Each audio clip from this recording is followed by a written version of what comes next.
And one or the other was dominating ancient Israel, one or the other. I'm talking about from the year, aside from the Roman Empire, it was either the influence of Egypt or the influence of Syria. So this passage, come and learn what Laban the Syrian tried to do to our father Jacob, was at a time when Egypt was written at a time when Egypt's influence was very strong over ancient Israel. And therefore, the writers of the Haggadah had to placate Egypt and say, oh, Pharaoh wasn't so bad in the Torah. It was really worse under Laban. So they put in this whole backstory. Laban was an SOB. There's no kids. Please don't let the children see this. Laban was really tougher than Pharaoh. And Pharaoh was okay, but Laban, he tried to destroy, and that's how we got down to Egypt in the first place.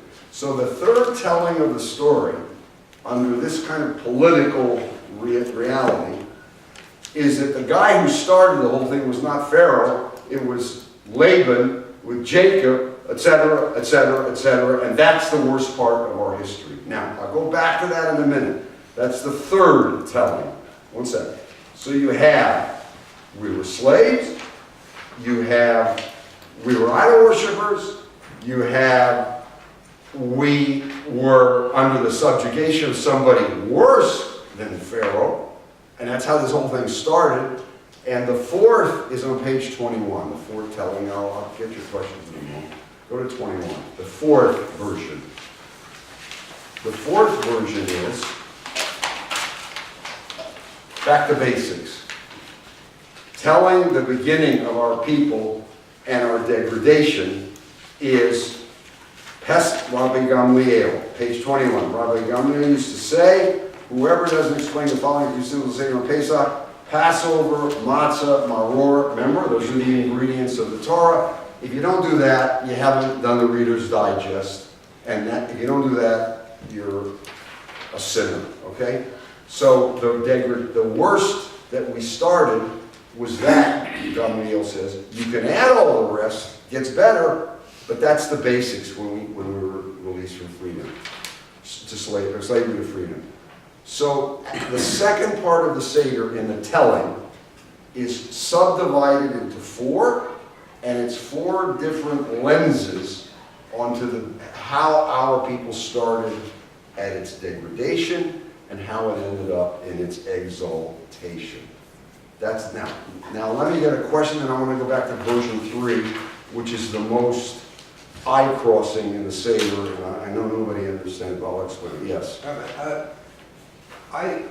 You say Laban worshiped, well, yeah, he must have been the worst way. He weren't enslaved. He wanted to enslave everybody. But when Pharaoh wanted to enslave only the males, what would have happened to the females if they had been, assimilated into the Egyptian fold, and then there wouldn't be any Jews, whatever? I mean, what The females? Yeah. Well, if Pharaoh was smart, he would have taken care of the females, not the males, right? Yeah. Because they're the ones who reproduce. But that's a different story. All right, it's a good question, Murray. This is all male authored. So that's why it focuses on the males, I think. But your question is well taken, and it's been addressed in the tradition as to why Pharaoh was so confused. He didn't take care of the females instead of the males, because it was the females who could give birth by any man. So he was confused, yes. Well, the reason, I think, is because What? The reason I think is because the way he sets it up is that he's afraid that the Jews are going to join their enemies in attack. So he wanted to kill the people that he was afraid would start war. The men. The men. Yeah, but the females would have had more men. I'm not gonna, let me go to the third, let's go 1 second. Go back to the third telling. It's the third telling, this thing about Laban, and I want to show you how this works. The other three tellings are simple, cut and dry. We were slaves, we were idol worshippers, right? If you don't say matzah, moror, and korban pesach, you haven't done it. Simple, straight. Not the third telling. The third telling, which is about Laban. Look on page 12. I want to give you some examples. It's imagination. It's more imaginative than the others. The others are straightforward. So let me show you a couple of ways that it's imaginative. We call it midrash. The other three don't use midrash. This one does. And that's why people get at the Seder. I understand if they're not accustomed to it, it doesn't make sense. But let me show you a couple of ways that it uses imagination to elaborate on the third telling. Look on page 12. All right? Imagination. That's the key word here. Look on page 12, line 15. And I'll show you in English. Vayehi sham lagoy. And look on the left side. There, in Egypt, after Laban sent him out of there, right? They went down to Egypt. He became a nation. Two things. Number one, notice that the word goy means nation. It's not a pejorative term. That's a Hebrew thing. But look how he interpreted it. From there we learn that Israel became a distinct nation in Egypt. Does the Torah say when Israel became a nation in Egypt that they became distinct or they became numerous? Numerous. So the imagination here takes the word distinct nation, and instead of saying they were goy gadol, they were numerous in numbers, goy gadol becomes distinct nation. That's called midrash. That's called imagination. It's changing from the literal meaning to a more imaginative meaning. Let me give you another example, and it occurs all throughout here. Look at page 13. Okay? It says on page 13, look at the very end. Okay? And I'm looking for something.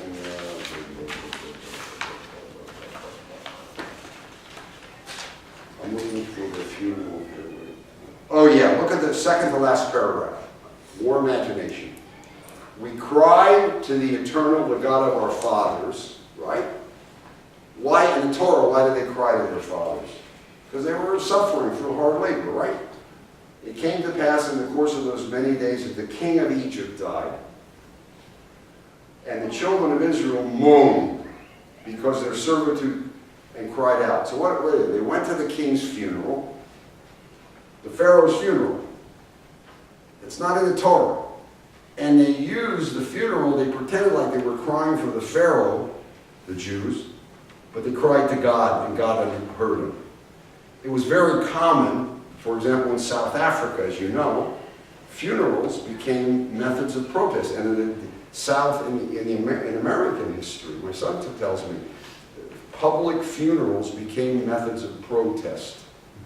So that people went to funerals of notables, and they would use it as a means of protesting. Here you have Pharaoh dying. The Bible doesn't say that. It says they cried out because they were working hard. But the imagination comes in. They went to Pharaoh's funeral. They were crying. The second thing here is that God has to be reminded that they're suffering. God has to be reminded that Jewish people God didn't know. Right? So there's some imagination. That even God has to be reminded of the story, not just our children. Right? So there's, excuse me, there's subtle imagination going on here.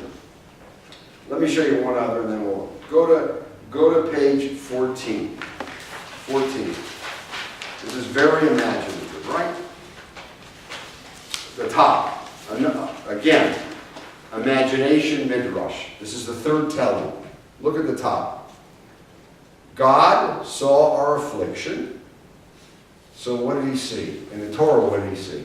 What did God see in the Torah when he saw our affliction? There were labor. There were slaves. That's not what this says. This phrase suggests the enforced separation of husband and wife. There was sexual separation under Pharaoh's persecution. It had nothing to do with physical labor. It had to do with separating them physically, so they couldn't reproduce. And by the way, there's other midrashim which are separate from this, which say the women would go out to the men in the evening, in the night, when Pharaoh couldn't see, and they would have sexual relations with him. So they found ways of circumventing it. But what it's saying here is that the affliction has nothing to do with beating him. It has to do with separating the sexes. So this whole passage of the third telling is imagination. And it is elaborating through changing the biblical story and embellishing it in very creative ways. Yes, Larry? Doesn't the book of Numbers, in a sense, quantify how many Jews there were in Egypt at time, or at least how many Jews? Yeah, 600,000 males. So that means approximately 1.5 million people. 1.5 to 2, that's what it says. Which is what we're talking about here, 1.5 million people in Egypt, which is a good part of their population. Therefore, Therefore, if the numbers are accurate, you're right.